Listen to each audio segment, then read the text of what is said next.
காடை ஃப்ரை பண்ணுறதுக்கு எப்படி என்னெல்லாம் சேர்க்கணும்னு சொல்கிறேன். எல்லாரும் செய்கிறது தான். கொஞ்சம் முதல்ல தேவையான அளவு உப்பு போட்டுக்குவோம். அப்புறம் கொஞ்சம் மஞ்சள் தூள் போட்டு ஏற்கனவே அதை கழுவி இருக்கிறதுனால கொஞ்சம் லேசாக போட்டுக்கிட்டா போதும். வந்து லேசாக அந்த நான் சொன்ன அந்த கறி மசாலா பவுடர் கொஞ்சம்,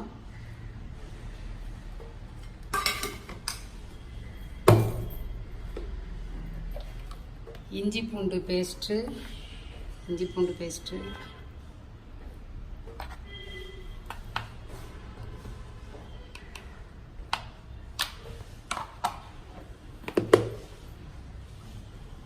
கொஞ்சம் லெமன்,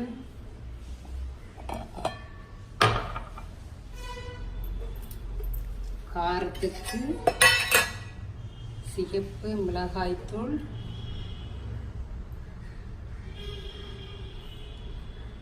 காடைக்கு தகுந்த மாதிரி காரம் சேர்த்துக்கிறேன்.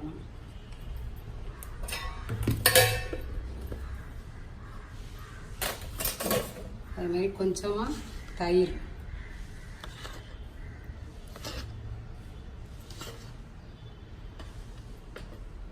எல்லாம் ஒன்றா மிக்ஸ் பண்ணிட்டு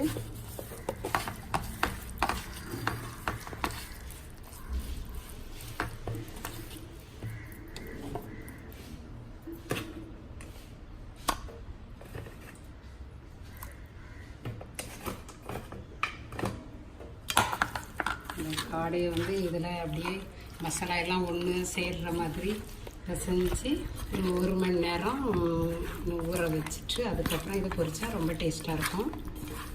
1 மணி நேரம் ஊற வச்சிடணும். எல்லோரும் முழுசாலாம் வைப்பாங்க. நான் வந்து எனக்கு பிடித்தமான மாதிரி கொஞ்சம் சின்ன சின்ன பீஸாகவே வெட்டியிருக்கிறேன். ரொம்ப சின்ன பீஸாகவும் இல்லை, ஓரளவு இந்த மாதிரி இந்த அளவுக்கு இப்படி வெட்டியிருக்கிறேன்.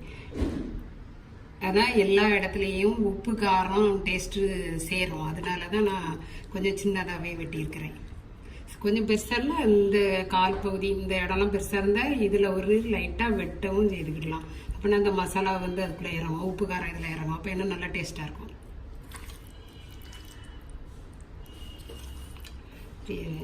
மசாலா எல்லாம் ஒன்றா சேர்கிற மாதிரி சரி 1 மணி நேரம் ஊற வச்சிடும்.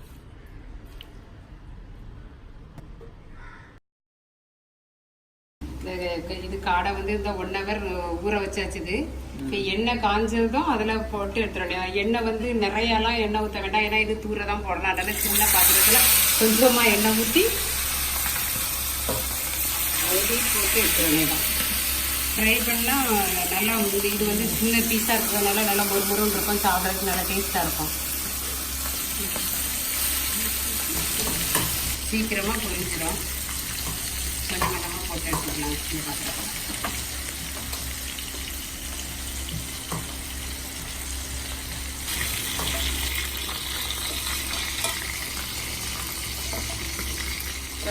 சீக்கிரமாக பொரிஞ்சிடும்.